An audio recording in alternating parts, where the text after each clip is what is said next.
ధరలపై చర్చించాలి సార్. పన్నుల భారం మీద చర్చించాలి సార్. 1,80,000 కోట్ల పన్నుల భారం వేశారు sir.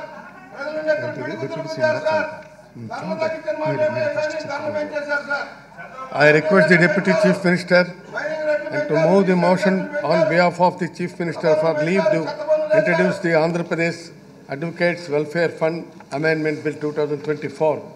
Minister.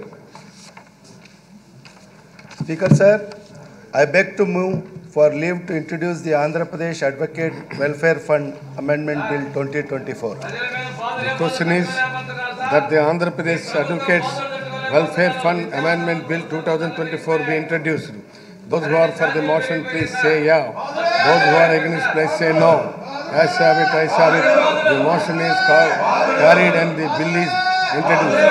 Honorable Speaker, I request the Minister for Municipal Administration and Development to move the motion on behalf of Chief Minister for taking into the consideration of the Andhra Pradesh Advocate Welfare Fund Amendment Bill 2024. Minister, move. Speaker sir, I beg to move that the Andhra Pradesh Advocate Welfare Fund Amendment Bill 2024 be taken into consideration. Motion moved. The request is that the Andhra Pradesh Advocates Welfare and Amendment Bill 2024 to be taken into consideration. Those who are for the motion, please say yeah. Those who are against, please say no. As have it, as have it. The motion is carried and the bill is considered. I shall now. అధ్యక్ష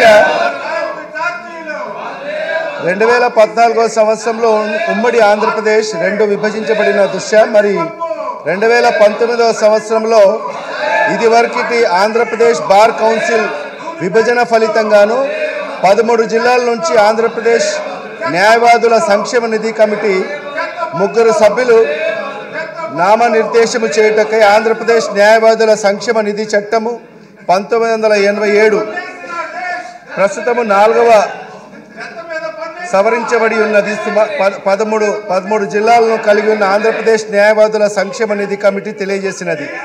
bar council యొక్క కాల వ్యవధి bar council 5 సంవత్సరాలకు మించి పొడిగించిన వాస్తవాన్ని దృష్టిలో ఉంచుకొని bar కౌన్సిల్ను ఎన్నుకోబడిన సభ్యులు పొడిగించిన కాల వ్యవధి మేరకు కొనసాగించుటకు గాను చట్టానికి సవరణ చేయవలసిన అవసరం ఉన్నది.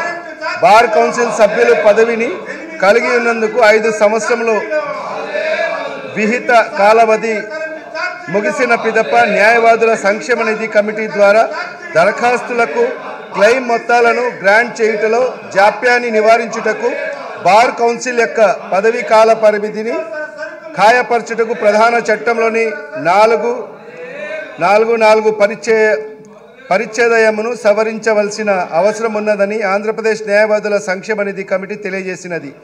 న్యాయవాదుల సంక్షేమం కొరకు నిధులను కల్పించుటకై ఆంధ్రప్రదేశ్ న్యాయవాదుల సంక్షేమ నిధి చట్టం ప్రకారం ప్రయోజనములను పెంచవలెను. న్యాయవాదుల వర్గం నుండి అభ్యర్థులను మరియు డిమాండ్లను పరిశీలించిన పిదప వ్యాజ్య కాలీన దరఖాస్తులను మరియు వివిధ పిటిషన్లపై అతికించవలసిన రూపాయల న్యాయవాదుల సంక్షేమ నిధి స్టాంపును ప్రవేశపెట్టగలను. ఆంధ్రప్రదేశ్ న్యాయవాదుల సంక్షేమ నిధి చట్టం 2023 ద్వారా కొత్త 12B పరిచ్ఛేదమును చొప్పించుటకు జరిగినది మరియు అది 1/6/2023 నుండి అమల్లోకి వచ్చినది. 12B పరిచ్ఛేదమును అమలు చేసిన పిదప ఆంధ్రప్రదేశ్లోని కొన్ని బార్ అసోసియేషన్లు, ఐఏలు మరియు ఎంపీలపై రూపాయలు